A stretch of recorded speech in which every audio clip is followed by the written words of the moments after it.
5 menit teman-teman sudah bisa paham tentang kebijakan moneter, apa itu ekspansif, apa itu kontraktif, dan bagaimana menggunakannya. Ini trik mudahnya, gue udah tulisin kolomnya. Tunggu apa lagi? Jangan di skip. Nggak sampai 5 menit teman-teman sudah bisa paham kebijakan moneter. So ketika ketemu soal lagi, teman-teman udah so easy gitu loh men. So check this out.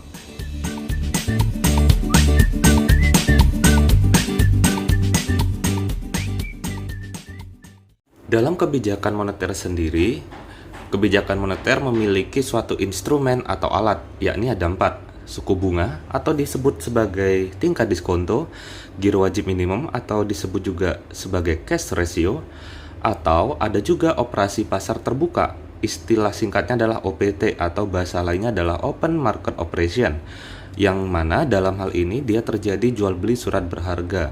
Kemudian yang terakhir adalah tentang kredit. Nah, ini adalah instrumen melalui kebijakan moneter. Untuk cara mudahnya, di sini ada 2 jenis kebijakan, yakni kontraktif dan ekspansif.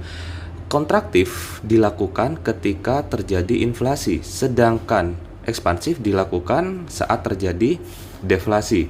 Atau simpelnya ketika bank sentral melakukan kebijakan ekspansif, yakni dia sedang menstimulus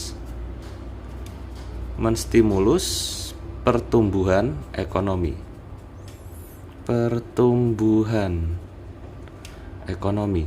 Oke ya, berarti kalau perekonomian sedang lesu, yang digunakan adalah kebijakan yang ekspansif. Nah, kebijakan kontraktif ini kalau misalkan terjadi inflasi, maka suku bunga akan dinaikkan. Jangan sampai kebalik. Kalau ingin menstimulus pertumbuhan ekonomi, maka yang dilakukan adalah ekspansif dengan cara menurunkan tingkat suku bunga. Begitu juga dengan giro wajib minimum atau cash ratio. Ketika kontraktif, dia akan meningkatkan tingkat giro wajib minimumnya. Ketika terjadi deflasi, maka yang dilakukan ekspansif dengan menurunkan giro wajib minimum. Kalau operasi pasar terbuka di sini jual beli. Ketika kondisi sedang deflasi, berarti untuk menstimulus pertumbuhan ekonomi, maka Bank Indonesia akan membeli surat-surat berharga yang dimiliki oleh masyarakat. Nah, begitu juga sebaliknya, ketika kontraktif, maka Bank Indonesia akan menjual. Jadi ketika kontraktif nih, kan terjadi inflasi, maka Bank Indonesia akan menjual surat-surat berharga sehingga masyarakat akan memegang surat tersebut dan mengurangi jumlah uang yang mereka pegang, yang masyarakat pegang. Jadi mengurangi jumlah peredaran uang untuk kontrol inflasi.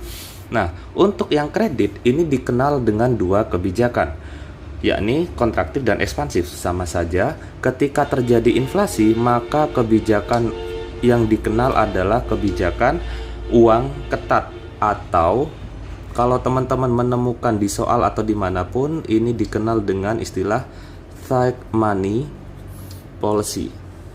Oke ya, tight money policy atau kebijakan uang ketat.